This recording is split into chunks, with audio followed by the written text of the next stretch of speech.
유다서입니다. 신약 성경 유다서 397쪽 1장 1절에서 10절까지 말씀입니다. 유다서 1장 1절에서 10절 말씀을 한 절씩 교독하시면서 말씀을 받겠습니다. 예수 그리스도의 종이요 야고보의 형제인 유다는 부르심을 받은 자 곧 하나님 아버지 안에서 사랑을 얻고 예수 그리스도를 위하여 지키심을 받은 자들에게 편지하노라.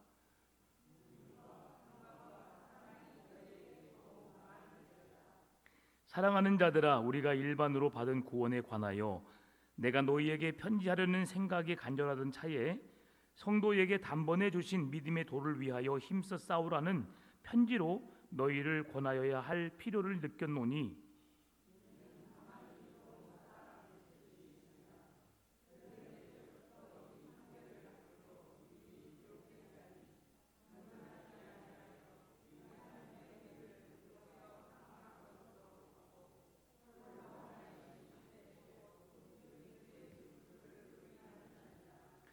너희가 본래 모든 사실을 알고 있으나 내가 너희로 다시 생각나게 하고자 하노라. 주께서 백성을 애굽에서 구원하여 내시고 후에 믿지 아니하는 자들을 멸하셨으며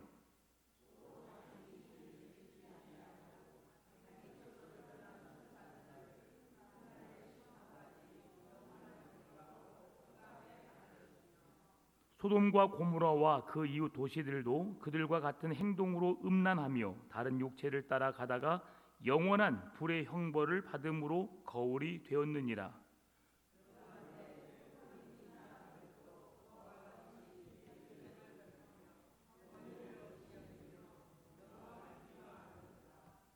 천사장 미가엘이 모세의 시체에 관하여 마귀와 다투어 변론할 때에 감히 비방하는 판결을 내리지 못하고 다만 말하되 주께서 너를 꾸짖으시기를 원하노라 하였거늘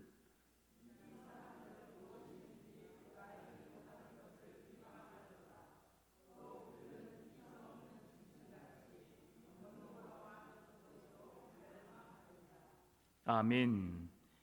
네, 유다서는 신약 성경의 끝자락에 있죠. 마지막 요한계시록 앞에 있는 말씀입니다. 하나님께서 요한에게 주신 말씀을 통해서 비록 짧지만 그 메시지는 결코 가볍지 않습니다. 유다서를 기록한 유다는 예수님의 친동생이자 예수님의 동생인 야고보의 형제입니다.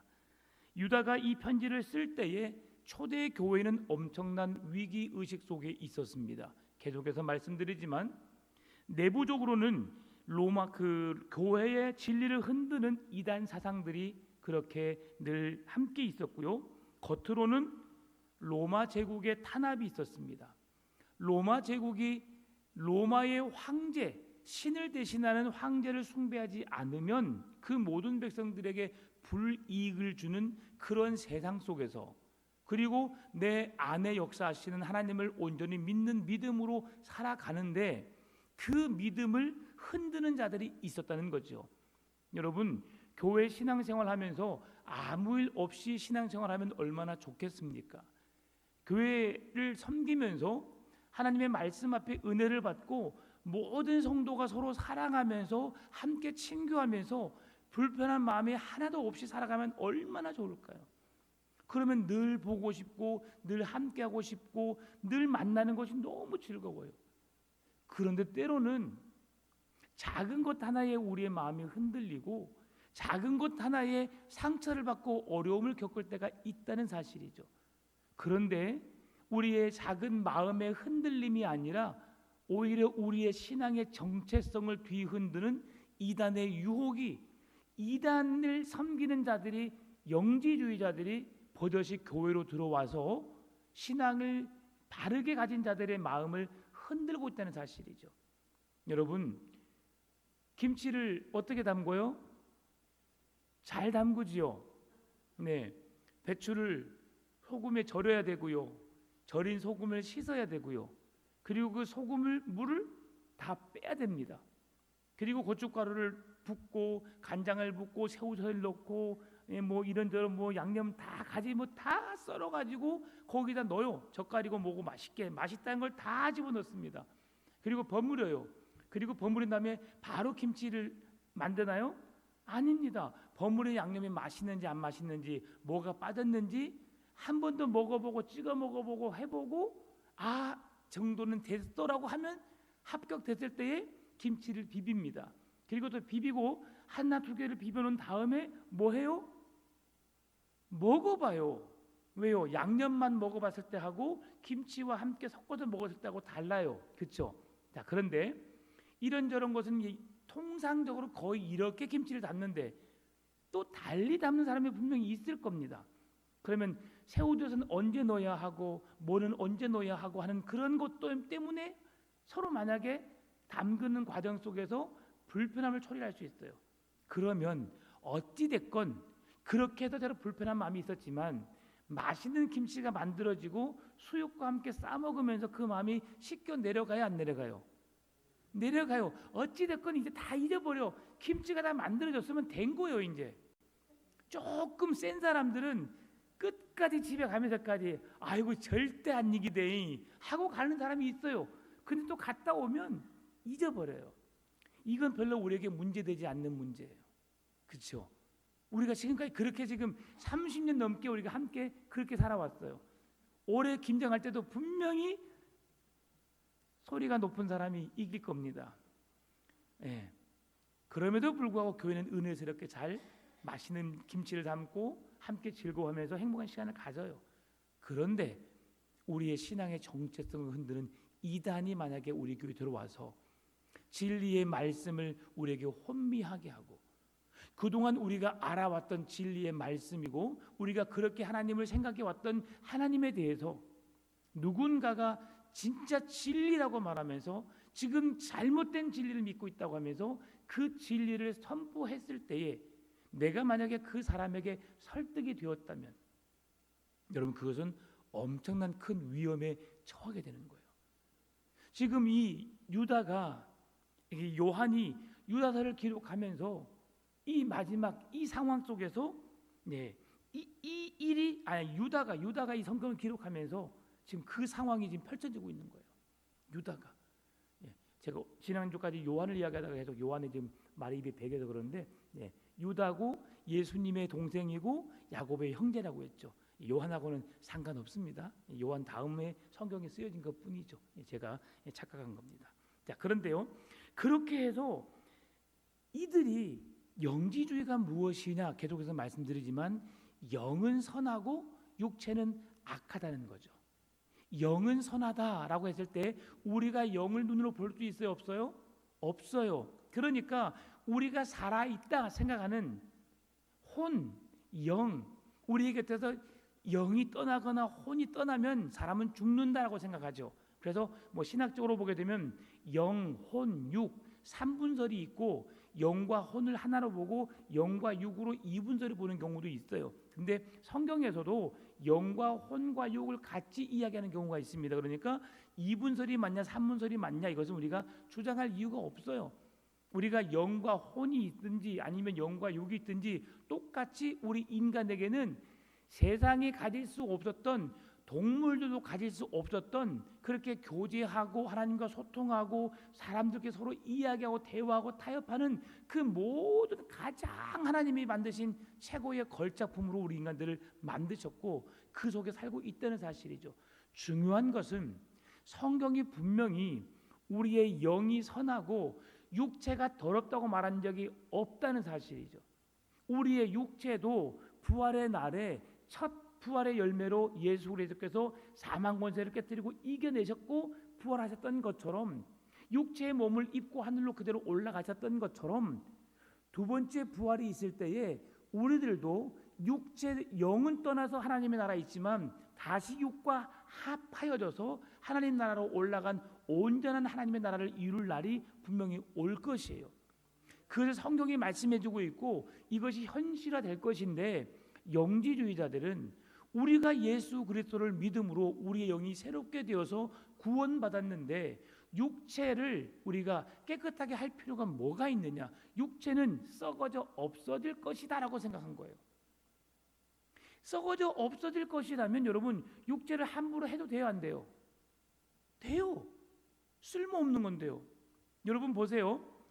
칫솔을 일회용이 있고 여러분이 3,000원, 5,000원 주고 쓰는 칫솔이 있어요.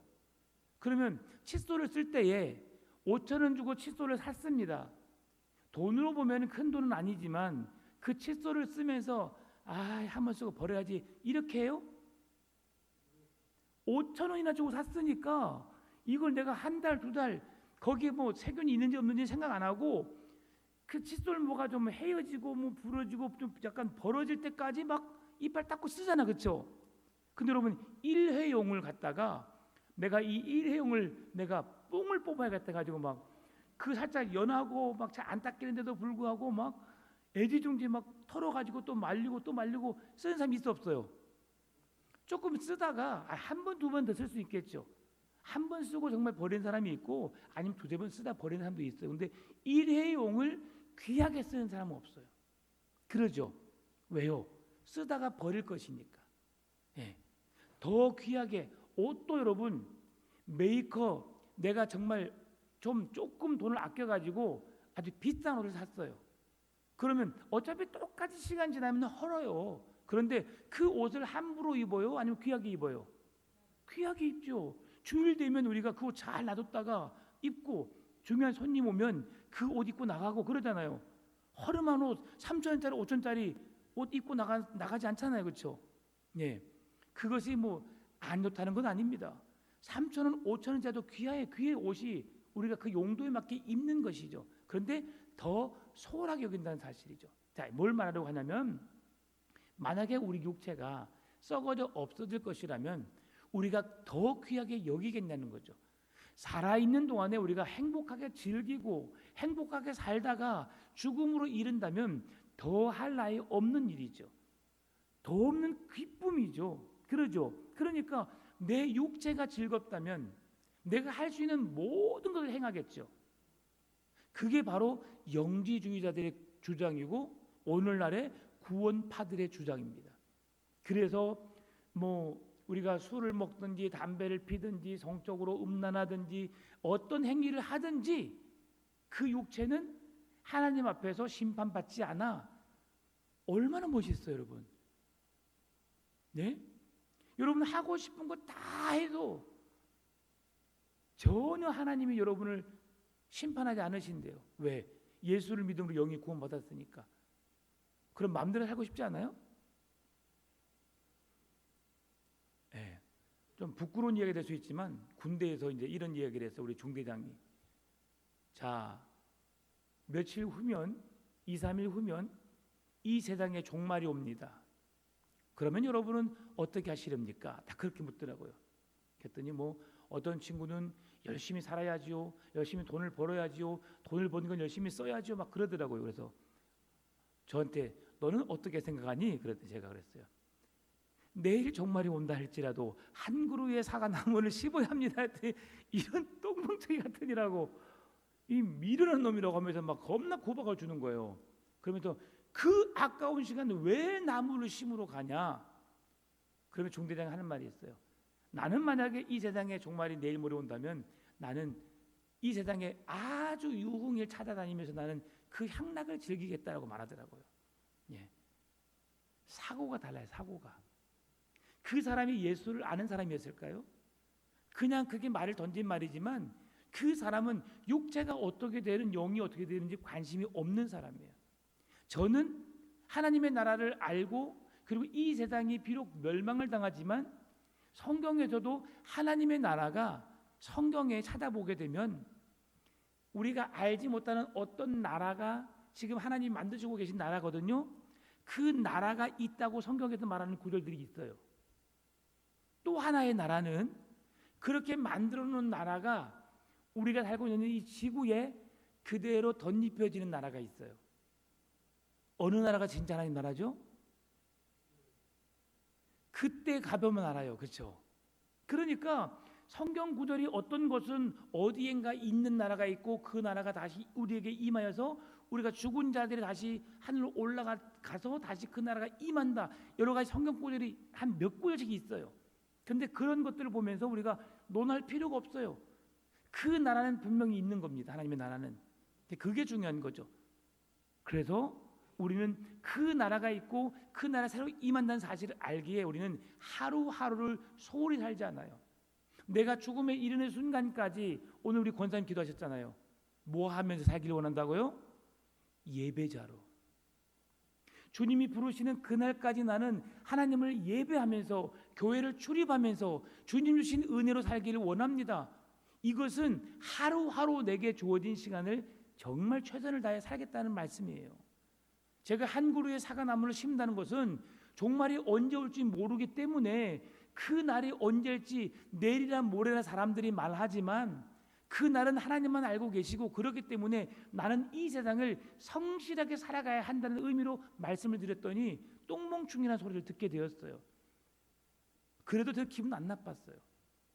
나는 그 사실을, 그 현실을 나는 꿈꾸고 있기 때문에. 네, 여러분 그렇습니다. 이것을 그래서 그리스도의 육체의 오심을 부정하는 가현설이라고 말해요. 사람들이 진짜 하나님의 나라가 임함에도 불구하고 그렇게 말하는 거죠. 그래서 그 문제는 육체는 어차피 악하여서 소멸될 것이기 때문에 아무렇게나 살아도 괜찮다. 그러니 당시 교회를 섬기는, 하나님을 섬기는 그리스도인들이 예배를 드리면서 거룩한 은혜를 사모하고 예배를 마치게 되면 바로 성전 안에 남창이 1000명, 여창이 한 2000명 이렇게 해서 그 안에서 그런 성적인 윤락이 이루어지고 그런 소독적 성적인 그런 방종의 삶이 이어짐으로 인해서 술에 취하고 방탕한 삶이 그대로 이어졌던 거죠. 누구의 영향으로? 영지주의자들의 영향으로. 오늘날은 구원파가 그런 거예요. 그래서 영지주의자들은 그 성도들에게 예수 그리스도의 오심은 현실적으로 맞지 않다라고 말하는 거예요. 왜 그럴까요? 영은 선하고 육체는 악한데 예수 그리스도가 영이신 하나님이 육체 몸을 입고 오셨다. 영은 선하고 육체는 악한데 그분이 오셨다는 것은 아무런 의미가 없다. 그래서 예수 그리스도의 죽으심은 우리에게 의미가 없는 죽음이고 우리에게 불필요한 죽음이었다. 그러니 우리가 영은 구원받았기 때문에 그냥 막 살아도 된다라고 했던 그 주의가 교회로 오게 되니까 흔들리고 힘들었던 거죠. 이 상황에서 유다가 그 심정이 어떠했을까요? 지금 말씀으로 잘 훈련되어지고 건강한 교회로 세워졌다가 갑작스럽게 안녕하세요 이쁘게 하고 화장하고 치장하고 와가지고 같이 하나님을 섬기는 사람인 것처럼 왔다가 한 사람 한 사람을 미혹해서 그 마음을 흔들어 놓고 분위기를 만들어가는 그 속에서 그 성도들을 이끌고 바르게 세워가야 할 유다의 마음이 어떠했을까? 너무 힘들었겠죠. 그래서 오늘 이 상황 속에서 믿음을 흔드는 이단들을 경계하고 성도들로 하여금 타협 없는 거룩한 싸움을 싸울 수 있는 믿음으로 달려가도록 비록 유다서 한 장밖에 되지 않고 우리에게 주신 말씀이 25절밖에 되지 않지만 그 짧은 성경이 짧은 구절이 우리에게 주는 의미는 매우 깊은 의미를 주고 있다는 사실이지요. 그래서 오늘 본문을 통해서 우리가 지켜내야 할 영적인 전투, 믿음을 지켜내야 할 것이 무엇이 있는가 함께 찾아보면서 함께 은혜를 나누고자 합니다. 첫 번째는 믿음의 도를 위해 힘써 싸워야 한다고 1절에서 4절은 말씀해 줍니다. 1절 말씀입니다. 예수 그리스도의 종이요 야고보의 형제인 유다는 부르심을 받은 자 곧 하나님 아버지 안에서 사랑을 얻고 예수 그리스도를 위하여 지키심을 받은 자들에게 편지하노니라고 말하면서 그 믿음 안에 있는 자들에게 편지한다라고 이야기하고 있습니다. 유다는 성도들을 가리켜 부르심을 받은 자, 하나님의 사랑을 얻은 자, 지키심을 얻은 자라고 말하고 있습니다. 성도는 내가 내 힘으로 믿음을 지켜내는 자가 결코 아니에요. 내가 믿음을 가지고 열심히 신앙생활하는 것 같지만 하나님이 나를 지켜주시기 때문에 나를 붙드시기 때문에 나를 부르셨기 때문에 내가 그 사랑을 힘입어 믿음을 지켜내는 거예요. 여러분 사람의 믿음이 우리가 갖는 믿음이 얼마나 연약하냐면요. 여러분의 마음속 깊은 마음에 자존심을 건드리고 그 여러분의 마음에 엄청 큰 상처를 누군가가 줘보세요. 그러면 여러분은 어떻게 반응할까요? 정말 미치도록 죽이고 싶은 사람만이 내게 생겼어요. 그 사람과 함께 교회를 다녀야 되고 그 사람과 함께 신앙생활을 해야 되는 상황이 생긴다고 생각해 보세요. 어떨 것 같아요? 내가 행하는 것마다 잘못됐다고 지적하고 그것이 아니라고 말하고 모든 사사건건 나에게 시비를 거는 그 사람이 내 옆에 있다면 여러분 어떻게 할 것 같아요? 그 가운데서 내가 하나님을 묵상하고 하나님을 예배하고 그를 주님이 나를 용서하셨던 것처럼 용서할까요? 그런 사람 많지 않아요. 그러다가 예수님을 버린 사람이 종종 있습니다. 그래서 내가 믿음을 지킨다고 노력하고 내가 그렇게 애쓴다고 해서 믿음이 지켜지는 것이 아니에요. 오늘 1절에서 말씀해주고 있는 것처럼 하나님이 유다는 부르심을 받은 자, 하나님의 사랑 안에서 그 사랑을 얻은 자, 그리고 예수 그리스도를 위하여 지키심을 받은 자, 그들에게 내가 편지한다. 다시 말하면 세상의 거짓된 것에 악한 것에 음란한 것에 노출되지 않고 그 세상에 살고 있지만 하나님의 거룩함을 유지하기 위해서 몸부림치고 그 거룩 안에서 지내는 그 자들에게 내가 주의 이름으로 편지한다라고 유다가 권면하고 있는 거죠. 여기서 지키심을 받은이라는 단어가 헬라어로 테레오입니다. 지키심을 받은 자라고 하는 것, 이것은 심판의 날까지 택하신 자들을 하나님이 지키시고 하나님이 보호하신다는 사실이에요. 하나님이 한번 택한 백성은 절대 버리지 않습니다. 여러분이 진짜 믿음을 갖고 있다면 여러분 죽는 순간 오늘 권사님 기도하셨던 것처럼 내게 건강이 허락하는 한 여러분 내가 죽는 그 순간까지 걸어서 나와 하나님을 예배하다가 그 죽음을 맞이하게 될 거예요. 여러분 그 죽음의 예를 누가 보여주셨죠? 요 근래에 김병태 비집사님의 아버님, 여수율촌에서 장로님이셨는데 주일날 예배까지 딱 드리고 나서 오후 예배는 못 드렸대. 몸이 안 좋으니까. 그리고 오후 예배 드리고 나서 주무시고 난 다음에 아마 하나님이 부르신 것 같아요. 오전 예배까지 드리시고 오후 예배는 좀 몸이 안 좋아서 구역장이 오늘 예배 오시지요? 라고 했더니 오후 예배 오시죠? 아 몸이 안 좋아서 좀 못 가겠어요? 라고 했어요. 그리고 끊었어요. 그리고 그 주간에 구역 예배가 있는데 이제 장소가 바뀌었어요. 그렇게 장소가 바뀌어서 월요일날인가 그 다음 날인가 전화를 해가지고 장로님 장소 바뀌었어요라고 말해주는데 전화를 안 받더라는 거죠. 여러분 우리가 본받아야 합니다. 셀 리더들 안 받아요? 그럼 어떻게 해야 되겠어요? 찾아가야겠죠.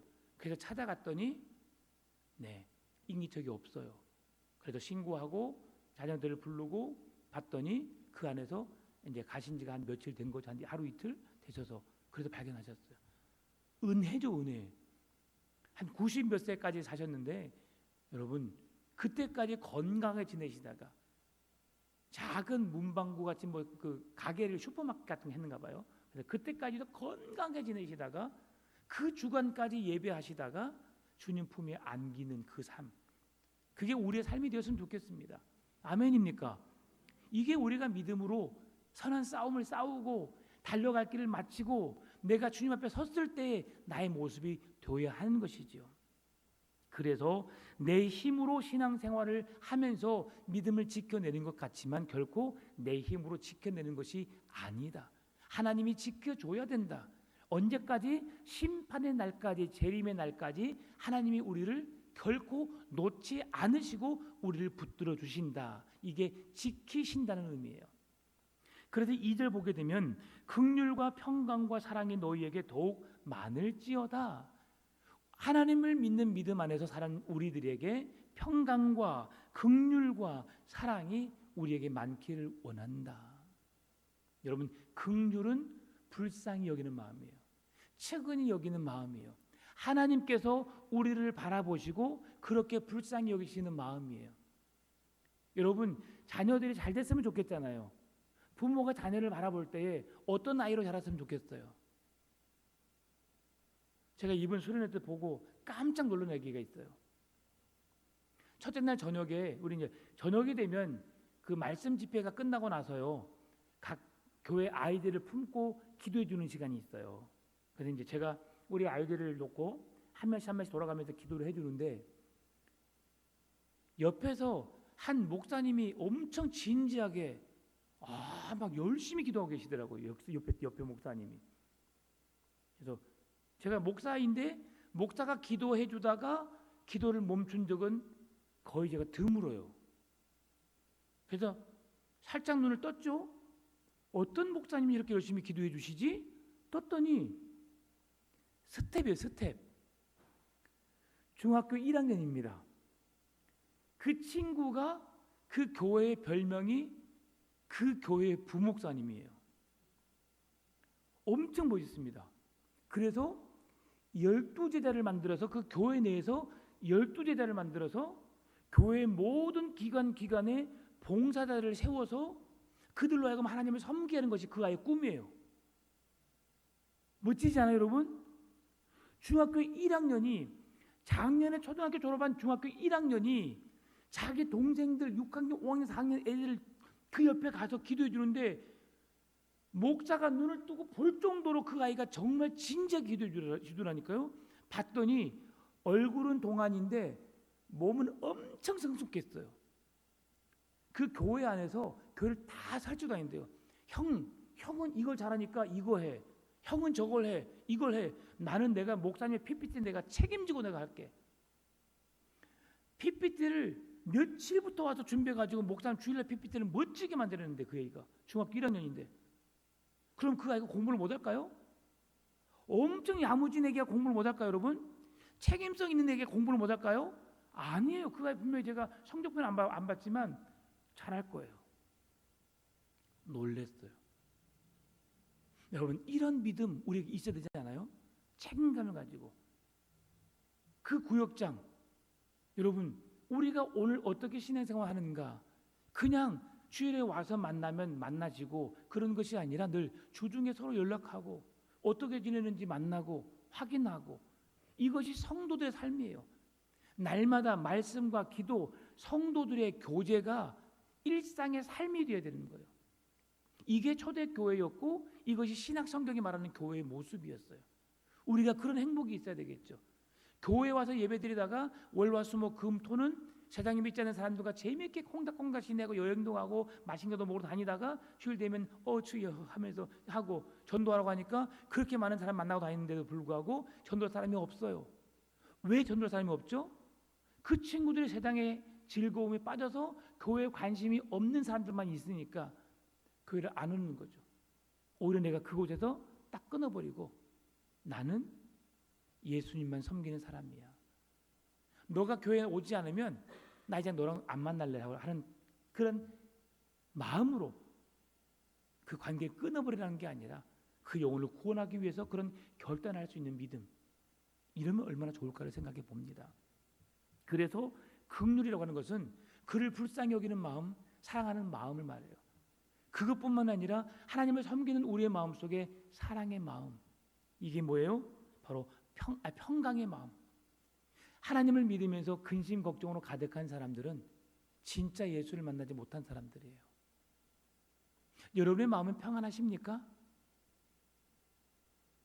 목사님, 뭘 평안한 날이 있겠어요? 온 몸이 아프고 죽겠어요. 그냥 맨날 돈을 버는데 통장에 잔고가 한 개도 없고 자꾸 쓰면 쓸수록 아이고 정말 죽겠어요. 그냥 그 사람은 예수로 사는 사람이 아니라 그냥 인간의 그런 시간의 어떤 순리대로 살아가는 삶이에요.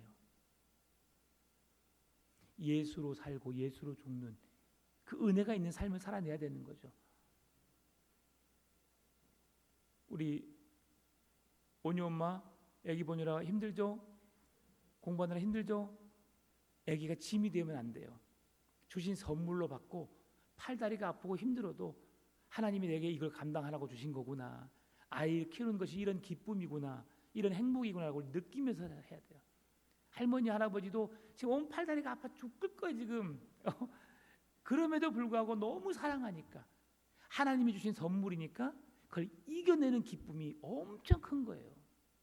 그걸 표현하지 않고 말하지 않고 그 아이에 대한 사랑으로 쏟아내는 것, 이것이 사랑이에요. 사랑. 그래서 그러한 마음, 우리 안에 평강이 있다는 것은요 근심 걱정이 없는 거예요. 늘 말합니다. 세상 사람들이, 목사님들이 저를 보고, 저희 딸이 2년 전에 미국 갔잖아요. 그 이제 하명이가 이제 8월 14일에 또 미국에 들어가요. 그러면 두 아이가 미국을 갑니다. 한 아이가 1년을 공부하는데 드는 비용이 수천만 원입니다. 그럼 두 아이가 가게 되면 1년이면 억이 넘어요, 여러분. 제가 근심이 있겠어요, 없겠어요? 있겠어요, 없겠어요? 있으면 제가 말을 안 하죠. 첫 아이를 보낼 때는 진짜 걱정이 됐었어요. 첫 아이를 보낼 때. 근데 하은이를 첫 학기 보내면서 제가 돈이 있어서 보낸 것이 아니라 하나님이 만들어 가신 걸 보면서 그때 제가 믿음이 생긴 거예요. 그 전까지는 제가 하나님이 채워주실 것이라는 믿음에 대한 기도는 했지만 현실이 되기 전까지는 내가 그 믿음을 내가 확증하지 못했었던 연약한 사람이었어요. 그런데 벌써 2년을 보냈어요. 2년을. 제가 생각해 봅니다. 이야, 2년 동안 학비를 내가 하은이를 투자를 안 했다면 지금 나는 람보르기니를 타고 다녔을 것 같은데 지금. 근데 람보르기니는 살 수 없는 돈입니다. 그건 몇 억이거든요. 그래도 제가 살 수는 없지만 그런 생각 한번 해봤어요. 그러나 이게 은혜예요. 근심이 생기질 않아요. 평강이 있습니다. 둘째를 보냄에도 불구하고 하나님이 그런 길을 열어주시니까 제 마음속에 평강이 있어요. 두렵지 않아요. 여러분, 아이고 어떻게 목사님, 걱정 안 하셔도 됩니다. 그냥 기도해 주시고 하나님께서 그들의 길을 열어달라고 기도만 해주시면 돼요. 기도가 능력이고 힘인 줄 믿습니다. 그렇게 하니까 내 마음에 평강이 있어요. 그래서 너무 감사하다. 야, 목사가 만약에 돈 때문에 막 걱정하고 있어서 늘 얼굴에 막 소심이 가득하고 살았다면 은혜가 안 됐을 것인데 저는 정말 1도 걱정하지 않아요. 진짜로. 학업이 멈춰진다 할지라도 저는 걱정하지 않아요. 하명아, 걱정 안 해 나는. 네, 그렇습니다. 그래서 지금 또 다 하나님이 만들어 가세요. 가진 것까지 다 지금 해놨어요. 그러니까 얼마나 은혜스러운지 몰라요. 이게 우리에게 주신 선물이에요. 지금 교회가 어려워요? 은혜스러워요? 어려워요. 믿음이 흔들리고 있어요. 지금 이단들에 의해서, 영지주자들에 의해서 교회가 지금 쑥대밭이 되고 있어요. 그런데 그들 안에 하나님께서 그들을 부르시고 하나님의 사랑을 얻은 자, 하나님의 지키심을 받는 너희들에게 긍휼과 평강과 사랑이 있기를 원한다라고 말해요. 왜냐하면 이 긍휼과 평강과 사랑은 우리가 신앙생활을 하는 데 있어서 이 세상을 이겨낼 강력한 무기가 되기 때문에 그래요. 오늘 찬양에서 우리들의 싸울 것은 육체 아니요 사단 마귀와의 싸움이고 우리가 가진 무기는 강철 아니요 그러죠? 하나님께 받아 가진 생명의 말씀이라. 아멘입니까? 하나님의 말씀이 그 하나님이 나를 지키시고 붙드시는 은혜가 내게 크다는 거죠. 우리 하영이 두려워하지 마. 시험 때문에 시험 드는 것이 가장 힘든 사람이야. 그냥 즐기세요. 되는 것도 안 되는 것도 하나님의 뜻이 분명히 있어요. 그곳 가운데 하나님의 뜻을 찾아야 됩니다. 그렇죠? 다 시험에 합격하라 해달라고 기도하면 이 세상은 다 공무원이게요? 다 의사게요? 그래서 우리가 그렇게 되고 싶도록 기도하고 노력하지만 노력해서 되면은 은혜고요. 안 되는 것도 은혜입니다. 왜요? 나에게 맞는 뭔가가 있기 때문에 하나님께서 그 길을 열어주지 않는 거예요. 그렇지 않아요? 네.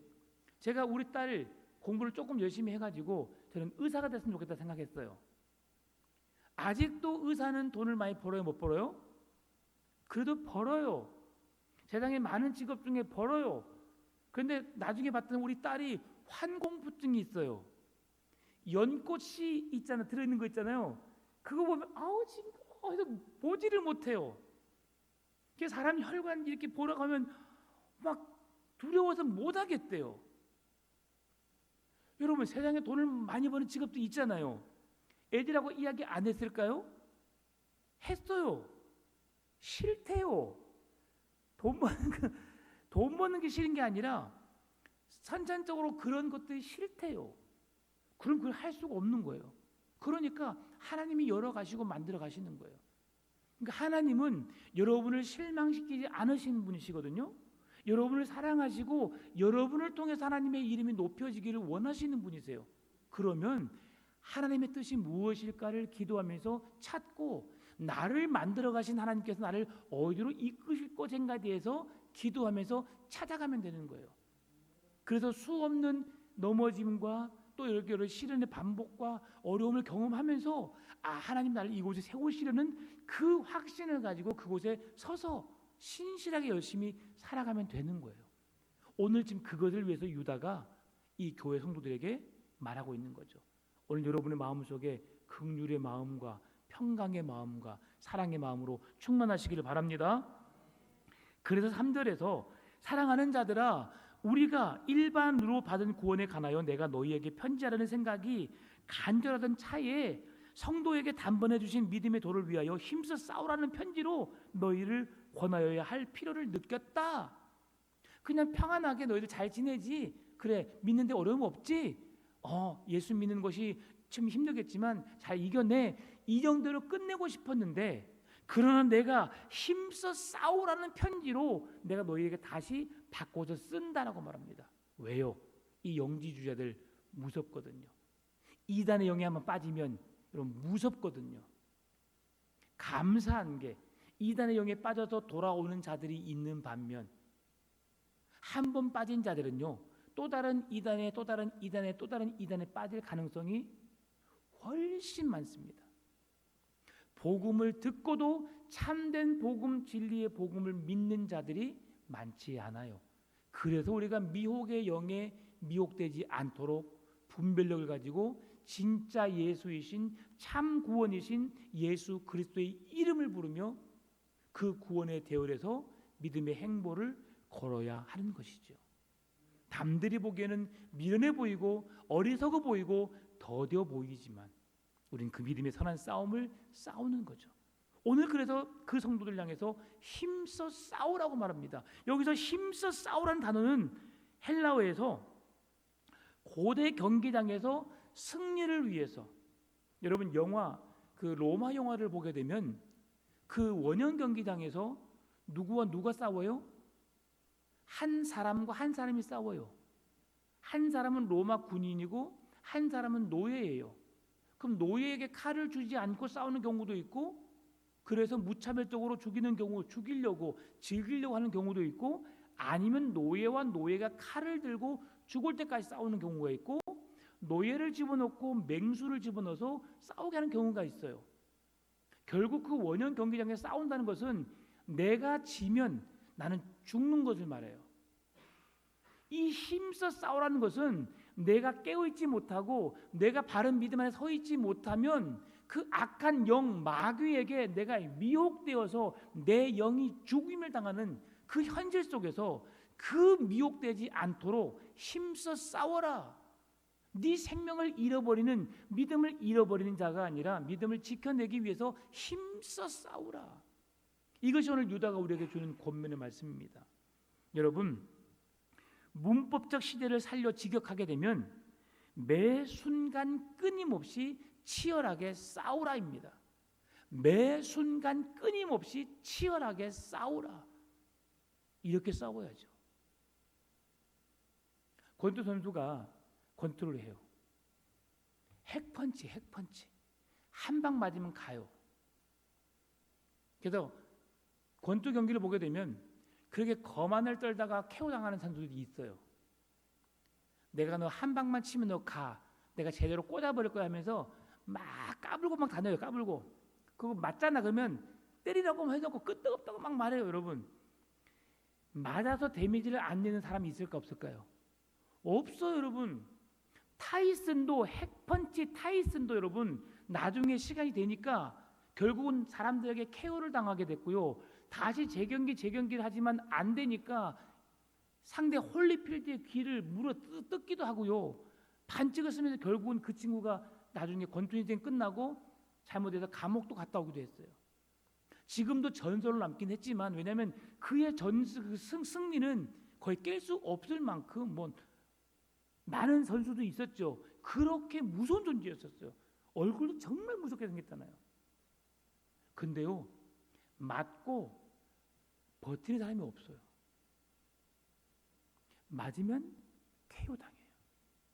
오늘 나 건드려 봐라고 마귀에게 여러분 내주잖아요. 욥이니까 버텨내는 거예요. 여러분 욥처럼 믿음이 좋으세요? 오늘 여러분의 가진 통장에 갑자기 싹 통장에 잔고가 딱 0이 돼 버렸어요, 여러분.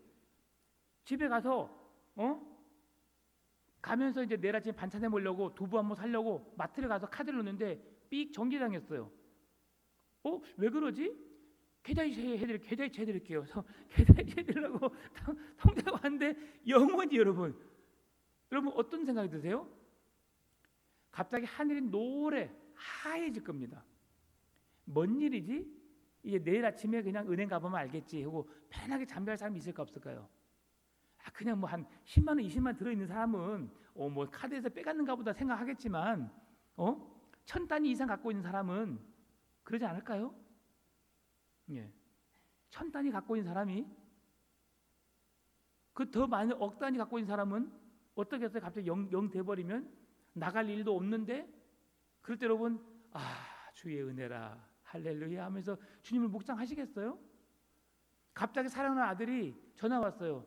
엄마, 이건 이제 살아있는 증거입니다. 엄마, 놀라지 마라고 전화했어요. 그럼 여러분 어때요? 놀래 안 놀래요? 그 말만 듣고 벌써 놀래요. 뭔 일이 있구나 생각하는 거죠. 놀라지 마라고 하면 벌써 놀래버려요. 그래놓고 안 놀랄 사람이 있어 없어요? 없어요. 다행히 그 일이 별일이 아니고 놀랬지만 엄마가 생각하기에 그걸 이겨낼 수 있다고 생각한다면 별일이 아니지만 이겨낼 수 없는 일이 경험됐으면 이제는 그때 엄마는 잠을 못 자요. 아이고 우리 아들 어떻게 우리 딸 어떻게 이제 근심 걱정에 늘. 그때 우리가 어떻게 해야 되죠? 그때 우리가 뭐 해야 되죠? 뭐 해야 돼요? 잘 알잖아요. 우리가 하나님께 기도하면 하나님을 만날 수 있고 하나님의 은혜를 누릴 수 있고 하나님의 사랑을 힘입을 수 있는데 우리가 그 순간이 되면 기도가 잘 안 돼요. 그래서요, 한번 우리의 마음을 빼앗기면 회복되기 쉽지 않아요. 그래서 유다는 힘써 싸우라. 전쟁터에 나간 군사가 싸움에 나간 권투 선수가 권투 경기에 나가서 승리를 할 때까지 끝까지 싸워라. 너의 손이 번쩍 들려서 승리라고 알려줄 그때까지 싸워라. 이게 싸움의 말씀의 의미입니다. 여러분, 그래서 4절에서 가만히 들어온 사람 몇이 있음이라. 그 왜 힘써 싸우라고 말씀하고 있느냐? 가만히 교회에 들어온 사람이 있대요.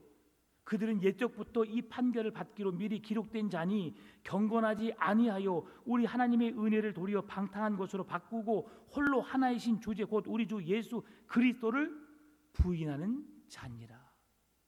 예수 그리스도를 부인하는 자가 와서 교회를 쑥대밭으로 만들어 놓는 거예요. 미꾸라지 한 마리가 가만히 있는 모든 미꾸라지를 한 마리가 여러분 미꾸라지가 움직이기 시작하면요 모든 미꾸라지를 막 이렇게 움직여요. 네, 그렇습니다. 한 사람만 여기만 이단이 들어와도요 교회는 엄청 힘들어져요. 여러분 얼마나 감사한지 아십니까? 우리 풍암전원교회는 이단이 와서 적응하지 못하는 교회입니다. 진짜 여러분 이거 얼마나 큰 은혜인지 몰라요. 우리 교회가 제가 이건 말하면서 웃고 있지만 사실은 마음 아픈 현실이에요. 이게요. 지금 우리 교회가 정말 사랑으로 정으로 막 이렇게 교회가 들끓고 하면요 이단이 들어오기 너무 쉬워요. 왜냐하면 모두를 품게 되고 모두를 열심히 있는 그를 별로 이상하게 여기지 않아요. 내가 열심히 교회를 섬기고 사랑으로 교회가 북적북적 하잖아요. 그럼 그 중에 누가 와서 열심을 내면 이야 열심히 하네, 정말 믿음이 좋네, 그렇게 생각해요.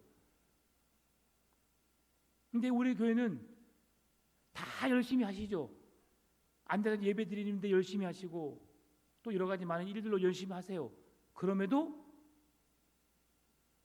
아직까지 우리 교회 성도들은 누가 새신자 오면 한번 훑어보시고 다음 주에 또 오면 또 왔네 훑어보고 그리고 가요. 예. 그러니까 그 사람들이 이 교회 뭐지? 내가 적응할 수 없는 교회구나 하고 그냥 가버려요. 예. 참 좋은 교회죠. 예. 이단이 들어올 수 없는 교회는 좋은 교회인데 우리 교회는 정말 그 사랑으로 하나 되었으면 좋겠어요. 예. 이번 주에 결혼식이 있어요. 김선영 집사님. 예.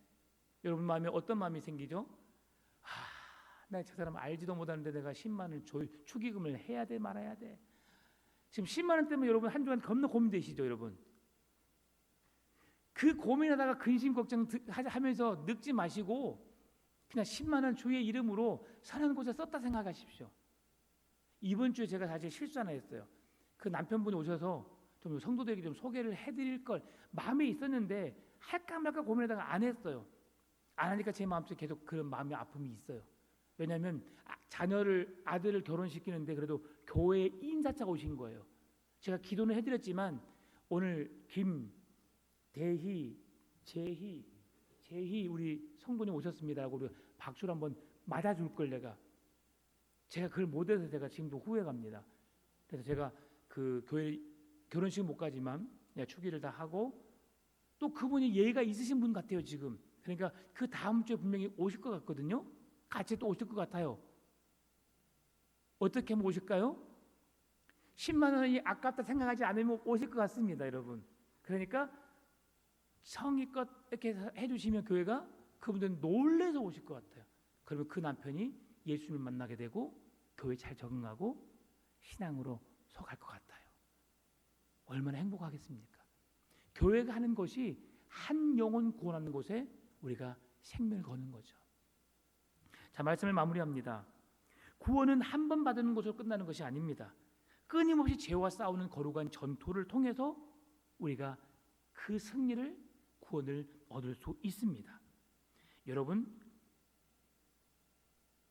5절 10절에서 우리가 뭘 말씀하시는가 한번 보고 끝내겠습니다. 두 번째, 반면교사. 하나님께 심판받은 자들의 역사, 우리가 그들을 잠깐 살펴보고 말합니다. 5절에서는 불신앙으로 멸망받은 이스라엘, 광야의 이스라엘을 이야기하고 있어요. 불신앙으로 멸망받은 광야의 이스라엘. 5절 말씀, 너희가 본래 모든 사실을 알고 있으나 내가 너희로 다시 생각나게 하고자 하노라. 주께서 백성을 애굽에서 구원하여 내시고 후에 믿지 아니하는 자들을 멸하셨으며. 여러분, 믿지 않은 자들 하나님이 구원하실까요, 안 하실까요? 안 하세요. 그들은 하나님의 심판을 피할 수가 없어요. 왜 그들이 그 자리에서 죽게 되었을까요?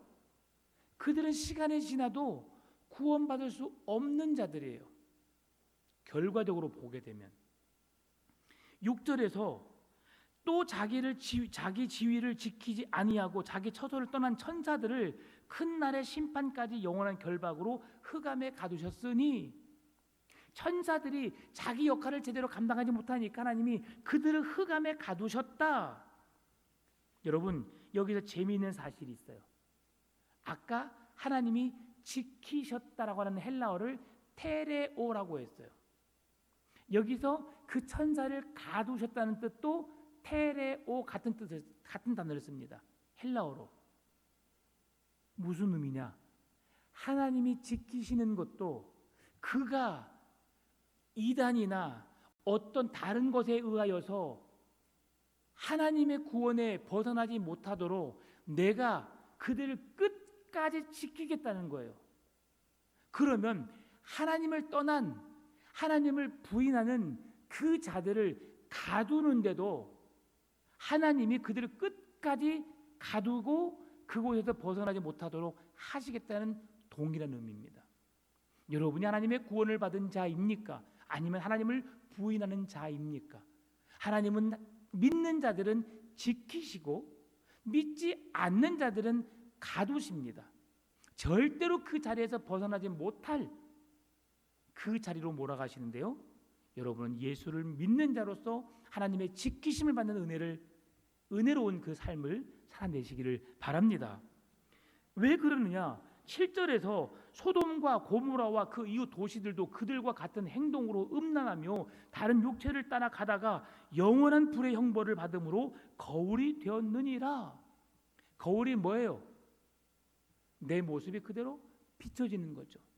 그들의 죄악상이 소돔과 고모라처럼 그렇게 영적으로 타락하고 도덕적으로 성적으로 방종한 삶을 살았다.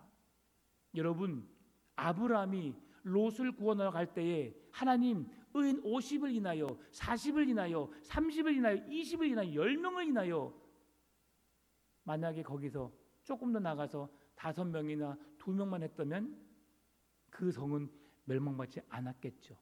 근데 아브라함도 거기서 멈출 수밖에 없었고 하나님도 더 이상 그들의 기도를 들으지 않으시죠. 왜? 그 땅은 결국 구원받을 수 없는 땅이었어요. 롯이 그 땅을 나올 때에 2딸을 함께 데리고 나왔고 사랑하는 아내를 데리고 나왔어요. 절대로 보지 말라고, 뒤를 돌아보지 말라고. 왜 뒤를 돌아보지 말라고 했죠? 이것은 그 죄악된 삶의 미련을 갖지 말고 탈탈 털어버리고 하나님께로 나아오라 라는 말씀이었어요. 그런데 하나님이 아닌 세상의 것에 여전히 마음을 두었기 때문에 그 여인은 돌아보다가 소금 기둥이 된 거죠. 믿음은 뒤를 돌아보는 신앙이 아닙니다. 좌로나 우로나 치우치는 신앙이 아닙니다. 주님이 가신 길, 정길을 향해서 바르게 따라가는 길이 믿음의 길이에요.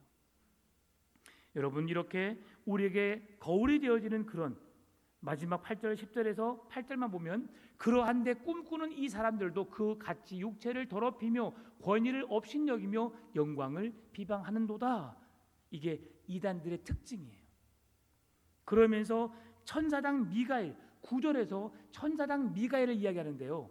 여러분, 모세의 시신을 두고 마귀와 다툴 때에 감히 마귀를 직접 비판하거나 판결하지 않고 천사장이 어떻게 말했냐면, 천사장은 누구냐면요, 선사들의 가장 우두머리예요. 근데 주께서 너를 꾸짖으시기를 원하노라. 내가 너를 꾸짖는 것이 아니라, 천사들을 내가 꾸짖는 자가 아니라 천사를 꾸짖는 주권도 하나님께 있다라고 인정하는 천사장이죠. 우리가 누군가가 잘못했을 때에 우리는 그 사람이 그렇게 하면 안 되라고 내 기준으로 정죄하고 판단하고 비판합니다. 주님은 네 안에 있는 들보를 먼저 보라고 말씀하십니다. 네가 누구인지를 보라고 말씀하신 거죠. 여러분, 나의 신분, 나의 존재는 어떤 사람입니까? 나는 죄인이에요. 나의 힘으로 구원받을 수 없는, 그 누구에게도 정죄를 당할 수밖에 없는 연약한 사람이에요. 그런데 예수 그리스도로 말미암아 구원받은 하나님의 백성이 된 거죠. 그런 내가 어찌 누구를 비판하고 정죄할 수 있어요? 하나님의 말씀에 순종했던 다윗도 사울을 죽이지 않았어요. 그를 죽이는 것은 하나님의 손에 있다. 사람의 생명이 살고 죽는 것은 하나님의 손에 있습니다. 오늘 여러분, 교회를 핍박하고 성도들에게 아픔을 주는 자입니까? 아니면 성도들에게 힘을 실어주고 그들이 믿음 안에 잘 설 수 있도록 그들의 손과 발이 되어주고 힘이 되어주는 자입니까?